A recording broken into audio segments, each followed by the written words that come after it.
नमस्कार बच्चों, मैं अंजनी कुमार आप लोगों का एक बार फिर से आपके अपने YouTube चैनल फिजिक्स टूल में हार्दिक अभिनंदन और स्वागत करता हूं। जैसा कि आपको पता है कि हम लगातार पांचवें चैप्टर का अध्ययन कर रहे हैं फिजिक्स के कक्षा 12 भौतिक विज्ञान के पांचवें चैप्टर को लगातार हम पढ़ रहे हैं। और पिछले एक वीडियो के अंदर मैंने आप लोगों को न्यूमेरिकल करवाए थे एक दो, जो कि मैं मेरे हिसाब से ये मानता हूँ कि इन प्रतिरोधों के संयोजन पर अच्छे न्यूमेरिकल हैं और परीक्षा में भी पूछे जा सकते हैं। ठीक है, इसके अलावा जैसे मैंने एक क्वेश्चन और ले रखा है यहाँ पर बोर्ड के ऊपर। ठीक है, एक दो वीडियो के माध्यम से मैं आप लोगों को ये क्वेश्चन करवा देना चाहता हूँ ताकि कोई कन्फ्यूजन क्लियर हो, वो आप लोग आसानी से कन्फ्यूजन दूर कर सको। और इस प्रकार के क्वेश्चन भी कई बार मतलब ये नेटवर्क हो गया, प्रतिरोधों का एक नेटवर्क हो गया, तो इस प्रकार के क्वेश्चन भी परीक्षा में कई बार पूछ सकता है। अगर ऐसा प्रश्न आएगा तो पूरे अंक का क्वेश्चन आएगा। ठीक है, तो ऐसा क्वेश्चन ठीक ही ऐसा क्वेश्चन संधारित्र वाले चैप्टर में भी था। वहां पर भी ऐसे ही संधारित्रों का एक मतलब नेटवर्क बनाकर लगातार उनको अनंत तक जोड़ा जाता है। ठीक है, ये कहां तक जुड़ा हुआ है? अनंत तक जुड़ा हुआ है। इसका मतलब ये हुआ कि ये जो आप देख रहे हो ना, इस प्रकार की सीक्वेंस ये लगातार चलती जाएगी। ठीक है, तो ऐसे क्वेश्चन आज हम सोल्व करेंगे अपने इस वीडियो के माध्यम से। तो मैं आपसे वो अनुरोध तो जरूर करूंगा कि आप वीडियो को शेयर जरूर कीजिए। वीडियो शेयर करोगे ज़्यादा से ज़्यादा तो हम अपने इसी उत्साह के साथ काम करते रहेंगे और आपको इसका बहुत ज़्यादा फायदा होगा, क्योंकि इसमें आपका ही फायदा है। तो चैनल को सब्सक्राइब करवाइए और शेयर करना वीडियो। ठीक है, सब्सक्राइब करोगे तो साइड में यहाँ लाल कलर का बटन आता है, उस पर लिखा हुआ आता है सब्सक्राइब। वो बटन दबाते ही वो काले कलर का हो जाएगा, तो इसका मतलब अपना चैनल सब्सक्राइब हो चुका है। उसके बाद लगातार आपको वीडियो के जो नोटिफिकेशन है वो मिलते रहेंगे और आपकी एक टाइप से क्लास स्टार्ट हो जाएगी। कोई इसमें आपको किसी प्रकार का खर्चा लगाने की जरूरत नहीं है। और बच्चों, घर बैठे आप लोग आराम से मतलब जो सिलेबस अपने स्कूल में करते हैं वो सिलेबस हम घर बैठे आराम से क्लियर कर पाएंगे। ठीक है, तो ध्यान देना इस चीज को। देखो बेटा, ऐसा क्वेश्चन जब भी आ जाए तो आप करोगे क्या? ऐसे क्वेश्चन के अंदर आप पहले तो ये सिलेक्ट करो कि बार बार किस मतलब कौन से टुकड़े की बार बार पुनरावृत्ति हो रही है। अगर ऐसा क्वेश्चन आ जाए तो आपको ये देखना है कि कौन से टुकड़े की बार बार पुनरावृत्ति हो रही है। तो आप यहाँ देखो कि एक प्रतिरोध यहां लगा है, एक प्रतिरोध यहां लगा है। ठीक है, ये जो आपको सीक्वेंस नजर आ रही है इसी को बार बार अनंत बार जोड़ा गया है। ठीक है, जैसे एक प्रतिरोध यहां लगा दिया, फिर यहां लगा दिया, एक यहां लगा दिया, एक यहां लगा दिया, एक यहां लगा दिया, एक यहां लगा दिया, इस प्रकार इसको अनंत तक जोड़ा जाता है। तो आप क्या देख रहे हो कि ये जो है ना, ये सिस्टम इस प्रकार प्रतिरोध, इन प्रतिरोधों को ही, एक प्रतिरोध यहां पर, एक प्रतिरोध यहां पर, इन प्रतिरोधों को ही अनंत बार कनेक्ट किया गया है। ठीक है, और प्रत्येक प्रतिरोध का मान स्मॉल r है। ठीक, तो सबसे पहला काम आपको यह करना है, जब ऐसा क्वेश्चन आ जाए, मैं इसका हल बता रहा हूं आपको, हल। ठीक है, न्यूमेरिकल का हल होता है हमेशा। तो क्या लिखोगे? सबसे पहले ये चीज लिखना कि माना आप एक काम करना, इस पूरे सिस्टम का अनंत तक का ये जो पूरा सिस्टम है, इस पूरे सिस्टम का आपको तुल्य प्रतिरोध निकालना है। ए से बी के बीच में ये टर्मिनल, ये जो है ए टर्मिनल, ये बी है, इन दोनों टर्मिनल के बीच में ये नेटवर्क जो आप देख रहे हो ये जुड़ा हुआ है। तो आपको इसको पूरे का तुल्य प्रतिरोध निकालना है। तो आप हमेशा एक चीज मानना, ये चीज चाहे वो संधारित्र वाला सवाल हो वो भी ऐसे ही होगा। क्या मानोगे? माना ए तथा बी के मध्य, ए तथा बी के मध्य तुल्य प्रतिरोध, क्या तुल्य प्रतिरोध कैपिटल आर है। समझ आ रही है क्या बात मेरी? मैंने इस पूरे सिस्टम का अनंत तक, कहां तक? अनंत तक तुल्य प्रतिरोध कैपिटल आर मान लिया। जब ऐसा आपने कर दिया तो आप क्या करोगे? कैपिटल आर मानने के बाद में आप एक काम करना, ये ए, ये बी, एक टुकड़ा जिसकी बार बार पुनरावृत्ति होती है वो बनाना। बना लिया मैंने, स्मॉल आर स्मॉल आर। देखो इसी की हो रही है ना बार बार पुनरावृत्ति। मैंने कह दिया कि इसके आगे अनंत तक जुड़ा हुआ है। ठीक है, और मैंने पूरे अनंत का प्रतिरोध कितना मान लिया? आर मान लिया। तो इसके आगे मैंने एक टुकड़ा रख लिया मेरे पास, बाकी जो इसके आगे है ना उसकी जगह मैंने कैपिटल आर जोड़ दिया। ये चीज बस आपको ध्यान रखनी है। मतलब मैंने इस पूरे अनंत शाखा का प्रतिरोध कैपिटल आर मान लिया। एक शाखा मैंने रख ली, एक शाखा आपको रखनी है, और बाकी जो अनंत शाखा है इसके बाद में अनंत आगे से आगे कनेक्ट हो रही है, उस अनंत शाखा का प्रतिरोध मैंने कैपिटल आर मान लिया। बची हुई शाखा का, यहां से लेकर अनंत शाखा है ये पूरी, इसका प्रतिरोध मैंने कैपिटल आर मान लिया। वो कैपिटल आर मैंने इस अनंत की जगह जोड़ दिया, उस अनंत की जगह जोड़ दिया। और वैसे एक बात बताऊं तो आपको पता है कि ये अनंत, ये पूरी शाखा अनंत शाखा का प्रतिरोध है, और अनंत शाखा में अगर ये एक टुकड़ा और जुड़ेगा तो कोई फर्क नहीं पड़ेगा, अनंत अनंत ही होता है। ठीक है, एक समुद्र के अंदर अगर आप एक गिलास पानी और डाल दोगे तो उसका जल स्तर थोड़ी बदल जाएगा। ठीक है, तो ये ध्यान रखना आप लोगों को, क्या जब ये अनंत प्रतिरोध है ना, ये अनंत प्रतिरोध है, अनंत प्रतिरोध मतलब कहने का अर्थ है अनंत शाखा का प्रतिरोध है, उस अनंत शाखा के प्रतिरोध में आपने एक टुकड़ा और अगर कनेक्ट कर दिया तो इसके मान पर कोई फर्क नहीं पड़ेगा। मतलब यहां एक लाइन लिख रहा हूं मैं, इस परिपथ का भी, इस परिपथ का भी तुल्य प्रतिरोध, इस परिपथ का भी तुल्य प्रतिरोध कैपिटल आर होगा। इसका भी तुल्य प्रतिरोध क्या होगा? कैपिटल आर, इसका। ठीक है, अरे ये अनंत में ही तो शामिल है, समझ में आ रही बात मेरी? अनंत में ये अनंत का था, और अनंत में अगर एक टुकड़ा और जोड़ दूंगा तो कोई फर्क नहीं पड़ेगा, क्योंकि अनंत की कोई सीमा नहीं होती। तो इसका भी तुल्य प्रतिरोध कितना है? कैपिटल आर है। ठीक, अब एक बात बताओ, ये दोनों किस क्रम में? ये दोनों समांतर क्रम में, और समांतर क्रम में मैंने कल आपको वीडियो में बताया था, इन दोनों का तुल्य प्रतिरोध क्या होगा? R इंटू आर बटे आर प्लस स्मॉल आर। याद है क्या?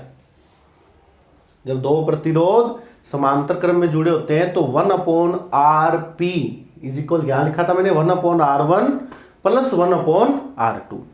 जब RP की वैल्यू निकालते हो तो उत्तर क्या आता है? R1 इंटू R2 बटे R1 प्लस R2। तो देखो R1 इंटू R2, ठीक है, भाग R1 प्लस R2। ये R1 मान लो, ये R2 मान लो। तो देखो क्या बन गया ये सर्किट अपना, ए बी, यहां जुड़ा हुआ है ये स्मॉल आर, और इन दोनों की जगह मैंने एक प्रतिरोध जोड़ दिया जिसका मान हो गया आर बटे आर प्लस स्मॉल आर। ठीक है, इन दोनों की जगह ये जोड़ दिया। मेरी बात समझ में आ रही है क्या? ये दोनों किस क्रम में है? समांतर क्रम में। बस इतना ध्यान रखना आपको। अब एक बात बताओ, ये दोनों किस क्रम में आ गए? ये वाला और ये वाला। तो आप कहोगे सर ये तो श्रेणी क्रम में। किस क्रम में? श्रेणी क्रम में। तो ए व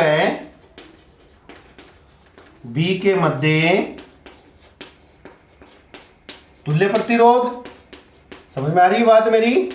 ये दोनों किस क्रम में हो गए? श्रेणी क्रम में। बस इतना ही ध्यान रखना आपको, बस जो मैंने यहां पर स्टेप किए। बाकी तो आगे चल रहा है। ये दोनों समांतर क्रम में आ गए, इसकी जगह एक जोड़ दिया, अब ये दोनों श्रेणी क्रम में आ गए। ये मैंने इन दोनों को श्रेणी क्रम में सेलेक्ट कर लिया, तो तुल्य प्रतिरोध हो जाएगा स्मॉल आर,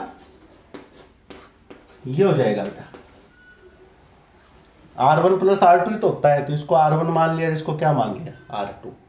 ठीक है, ये मैंने यहां पर जोड़ दिया। अब तुल्य प्रतिरोध किसके बराबर है? तुल्य प्रतिरोध तो इसका कैपिटल आर है। तुल्य प्रतिरोध कितना इसका? कैपिटल आर है। इसका मतलब ये कैपिटल आर के बराबर होगा, और इसका लघुत्तम ले लूं इस साइड से, तो आर प्लस स्मॉल आर लघुत्तम आ जाएगा। दिखाई दे रहा होगा आपको? लघुत्तम आएगा तो ये स्टेप बच जाएगी। ठीक है, देखना यहां से तुल्य प्रतिरोध तो कितना मान लिया इसका? कैपिटल आर, इसका लघुत्तम आर प्लस स्मॉल आर। ठीक है, इसको सोल्व कर लिया, ये चीज आ गई। आपको निकालना क्या है? तुल्य प्रतिरोध ही निकालना है। क्या निकालना आपको? तुल्य प्रतिरोध। तो तुल्य प्रतिरोध कैसे निकालूं बताओ? इसको सोल्व करो पहले। कैपिटल आर निकालना आपको, तो सोल्व करूंगा तो ये बनेगा, इसका वज्र गुणा कर दिया आर, ये लो। अब इसको सरल करो, R square R R R, इनका गुणा कर रहा हूं मैं, small R square plus R R. ठीक है, अब ध्यान देना, एक पावर कैंसिल कर सकता हूं यहां से, तो R square minus R R minus small R square बराबर 0। ये इक्वेशन बन गई। अब ये जो इक्वेशन बनी है, आपको कैपिटल आर का मान निकालना है। ये इक्वेशन यह है कैपिटल आर के पद में या पदों में द्विघात समीकरण है। कैपिटल आर के पदों में क्या है? ये द्विघात समीकरण है। ठीक है, अब द्विघात समीकरण को हल करना है तो इसके दो तरीके से आप हल कर सकते हो। या तो इनके टुकड़े बनाओ, टुकड़े बनाकर, वो हमने कक्षा 10 में पढ़ा है कि जोड़ने पर इतना आना चाहिए, घटाने पर इतना आना चाहिए, ऐसे पढ़ते।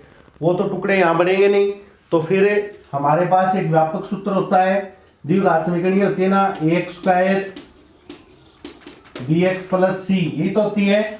ये द्विघात समीकरण होती है बराबर में 0।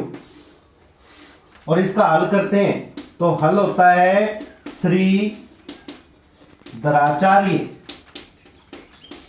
सूत्र, याद होगा आपको, श्री द्राचार्य सूत्र व्यापक सूत्र है इसका, जिससे x की वैल्यू निकालते हैं तो ये आती है -b plus minus under the root 4ac upon 2a। ये होता है श्री द्राचार्य सूत्र से किसी वैल्यू को हम निकाल सकते हैं द्विघात समीकरण के लिए। अगर आप ये वैल्यू यहां निकालना चाहते हो तो थोड़ा ध्यान देना, ये x के पदों में द्विघात समीकरण है, एक्स स्क्वायर फिर x और फिर कांस्टेंट पद। ये r के पदों में द्विघात समीकरण है। देखो यहां तो x था, एक्स स्क्वायर x और ये कांस्टेंट, ये r के पदों में r स्क्वायर r और फिर कांस्टेंट। ठीक है, आपको पता है कि x स्क्वायर का गुणांक a होता है, x का गुणांक b होता है और कांस्टेंट पद c होता है। अगर मैं बात करूं इस सूत्र से तो आप क्या कहोगे, सर कैपिटल R बराबर, यानी मुझे R का मान निकालना है तो इसमें x का मान आता है, तो यहां पर किसका मान आएगा? R का, माइनस का चिन्ह b क्या चीज है? x का गुणांक। तो यहां b क्या चीज है? कैपिटल R का गुणांक, क्योंकि ये x के पदों में द्विघात होती है और ये किसके पद में? R के पदों में। तो R का गुणांक, अब R का गुणांक, कैपिटल R का गुणांक क्या है? Minus small r। कितना है? Minus small r। समझ गए बात मेरी? ये तो आते ही होंगे आपको क्वेश्चन, नॉर्मल सी बात है, ये तो सिंपल सी कैलकुलेशन है। फिर प्लस माइनस का चिन्ह, अंडर द रूट b का स्क्वायर, b का मान अभी निकाला है, माइनस r का स्क्वायर माइनस 4a। क्या चीज होती है? x स्क्वायर का गुणांक। तो यहां a क्या चीज होगी? r स्क्वायर का गुणांक। अब r स्क्वायर का गुणांक कितना है? यहां पर 1 है, तो a की जगह रख दिया 1 गुणा, फिर चाहिए c कांस्टेंट होता है, अचर पद। यहां अचर पद ये लास्ट वाला ये है, माइनस r स्क्वायर। क्या है ये बच्चों? तो यहां लिख देता हूं मैं माइनस का r स्क्वायर भाग में 2a। एक्स स्क्वायर का गुणांक यानी r स्क्वायर का गुणांक कितना है? 1 है। बताओ, ये चीज समझ में आई आप लोगों को? अब इसको सोल्व करना है आपको। इसके लिए पहले आप एक काम करो, पहले इसका स्क्रीनशॉट लो फटाफट, उसके बाद आगे बताता हूं। ठीक है, अब देखो इसको आगे सोल्व करते हैं हमने।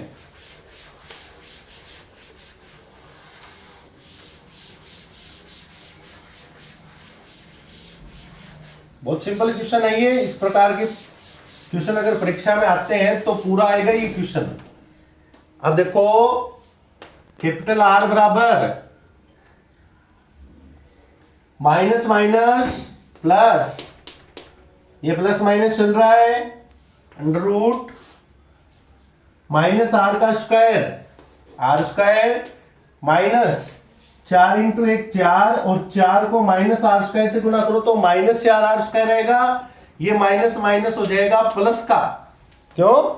ये माइनस इधर 12 के इससे प्लस बना देगा, और भाग में आएगा क्या? 2 इंटू 1 2, क्या आ गया? 5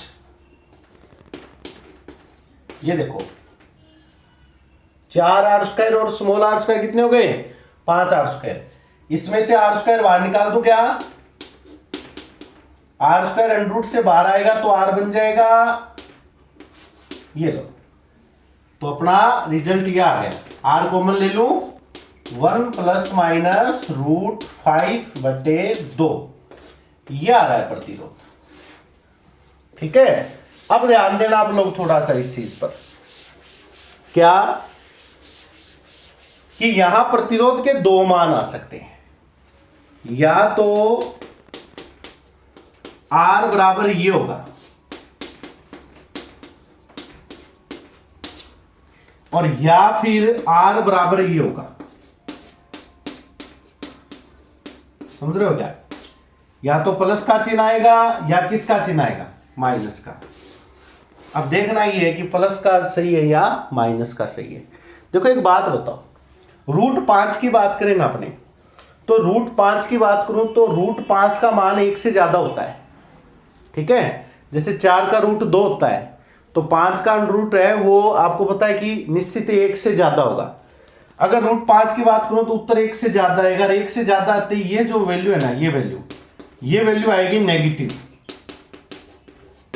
और इधर ये वैल्यू आ रही है पॉजिटिव।